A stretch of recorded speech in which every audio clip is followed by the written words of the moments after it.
Bien, puesto que no me gustan las manipulaciones, voy a hacer un inciso, de acuerdo, aunque lleve el diente así. Es lo de menos, porque mi casa tiene solución. Bien, este es un inciso para comprobar que no están siendo manipuladas y manipulados ustedes. Nos vamos mañana lunes 6 de abril. Hoy estamos a 5 de abril, 6 de abril. Esta es una prueba para ver que no están siendo manipuladas y manipulados. Si no es una prueba, nos vamos mañana 6 de abril. Sitio donde tienen que estar, enfrente de la residencia Solivida hay una puertecita de madera que da al campo, ahí quedamos. La residencia Solivida se encuentra entre las matas y las rozas, ¿de acuerdo? Y yo le llevo esta gorra a mi hijo con mucho honor y con mucho orgullo porque es lo que más quiero en mi vida, al igual que a mamá y a papá. Bien, he demostrado ser Jesús en todo este tiempo, ya van 3 años de demostraciones. Y si pongo el día para mañana, día 6 de abril, lunes, es porque nos vamos mañana, día 6 de abril, lunes. Mañana, día 6 de abril, lunes, a las 11 de la noche, enfrente de la residencia Solivida. De ver que me dan plantón, entonces sé lo que tengo que hacer. Es evidente, ¿no? Si están, nos vamos mañana 6 de abril. Si no están, ya sabré lo que tengo que hacer yo por mi cuenta. Eso sí está siendo esto manipulado.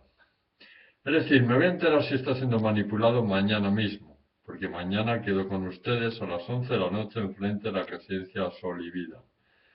Necesario para que no vayan muchas y muchos de ustedes, que vaya uno por cada 5 de ustedes. Y yo les diré el sitio al que tenemos que ir, a nuestro sitio X de partida. Es decir, desde la residencia tenemos que partir a la zona X de partida y es necesario llevar coche.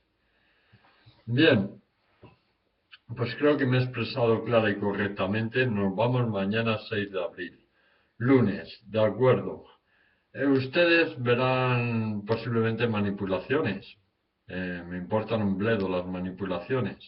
Estoy diciendo que mañana 6 de abril, lunes, nos vamos. Y nos vamos de verdad. A las 11 de la noche enfrente de la residencia Solivida. Saben lo que tienen que llevar. Linternas de LED lo más potentes posibles, chaleco reflectante, equipaje puede ser mochila y gafas de sol para los destellos. Bien, creo que me he expresado correctamente. Es una prueba y es el viaje, una prueba de que no están siendo manipuladas y manipulados, y el viaje que se hace mañana mismo, lunes 6 de abril. Necesito que sean puntuales a las 11 de la noche enfrente de la residencia Sol y Vida. La puntualidad es esencial, porque tenemos que ir a la zona X de partida y llegar a tiempo. Bien, creo que me he expresado clara y correctamente. La Tierra va a ser destruida, de una forma o de otra. De esta forma veo si están siendo manipuladas y manipulados. Me entero mañana mismo. Porque mañana mismo a las 11, día 6 de abril a las 11 de la noche, enfrente de la residencia Sol y Vida. Aunque vaya uno de cada 5 de ustedes es suficiente, porque les transmitiré el sitio a la zona X de partida que vamos a ir. Creo que me he expresado claro y correcto, ¿de acuerdo? Mañana día 6 de abril, lunes, nos vamos. Lo siento por los que estén lejos, pues que vengan y se acerquen. Lo siento por los demás países, pero es una lástima, esto tiene que suceder así, porque es el juicio final. Pues muchísimas gracias, les espero mañana lunes 6 de abril enfrente de la residencia Sol y Vida. Esto no es ningún juego. Gracias, Jesús.